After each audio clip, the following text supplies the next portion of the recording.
Hey, Mark, you're going to have to come in here and help tell some of the story about as far as calling. But he came, a cow came in first, and she was looking around trying to see what was making all that noise, which was Mark. And she started heading this way, and the bull. Then I saw him, and Mark let out one, and he just turned, headed straight to Mark, just walking. And his head got behind a tree, like I showed you on that other little clip that we did, a reenactment. As soon as he got his head behind there, we drew, and as soon as he got clear, bang. I didn't know Rody had the shot. When that bull screamed, was he 40 or 50 yards away? Yeah. I didn't realize he was there. I was fiddle farting around. I thought the elk all took off because we saw some of them through the timber take off. And when he screamed, I was ready to go after the elk, and I had no idea he was that close. So I quick turned around the other way, ran to the edge of the timber, the little finger timber that I was on, and I screamed as hard as I could, aiming my grunt tube that way and doing my multiple cow sounds. And before I knew it, I heard the shot. I had no idea Rody had the shot. I had no idea the bull came in that quick. I missed that whole deal. So as soon as he shot, I started doing my screaming to stop, try to slow down whatever was happening.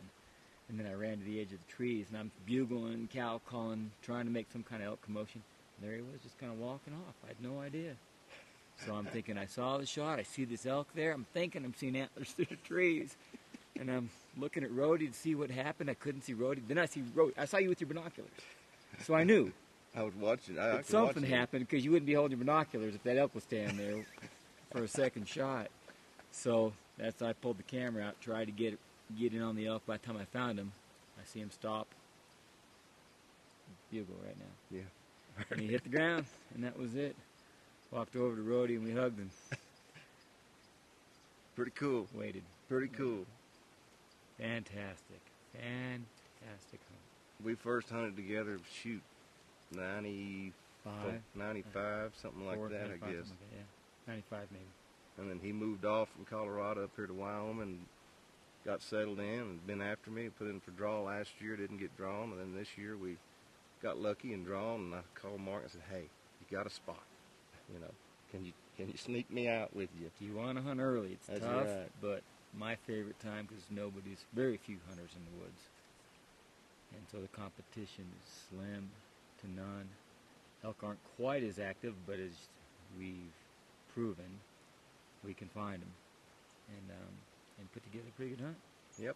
Every time we've been out, we've been into elk, so that's not bad for September 1st, 2nd, and 3rd. We've been in them, and they're definitely. I guess you got to find them first. It helps if you know somebody like Mark.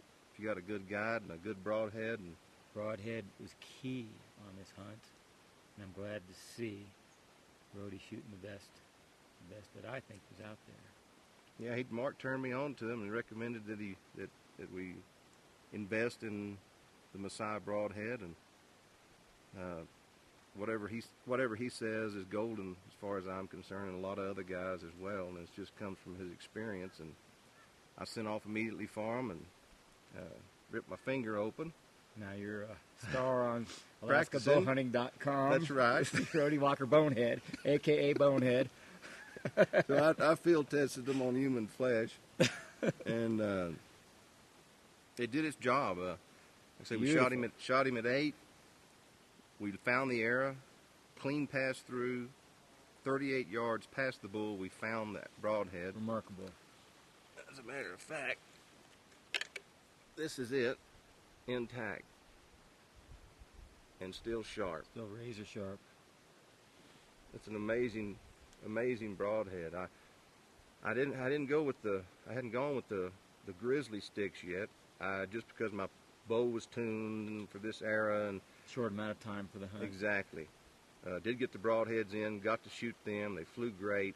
I just didn't want to mess with this, but as soon as I get home, I'm ordering grizzly sticks. That's it.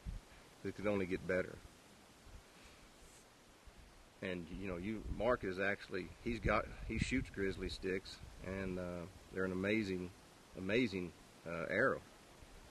You can get into all the technology and all, but that's a whole nother story. Forward-weighted, forward center shaft, I'm shooting a heavy broadhead, 290 grain. So I'm shooting 710, 715 grain arrow. so I'm kind of anxious to see what that's going to do, but I pretty much can predict if I get to spend a few days in the woods Well, and do this. it's field tested, I'll tell you. I'm eager to get back and see what it does on little Texas whitetail. I think it may work. All right, Rody Walker. Thanks, Mark. Been good again. Been The best. wonderful, wonderful. The best. Congratulations. Best time with the best guide, I'll tell you. Whew. Now you get to show me your other skills.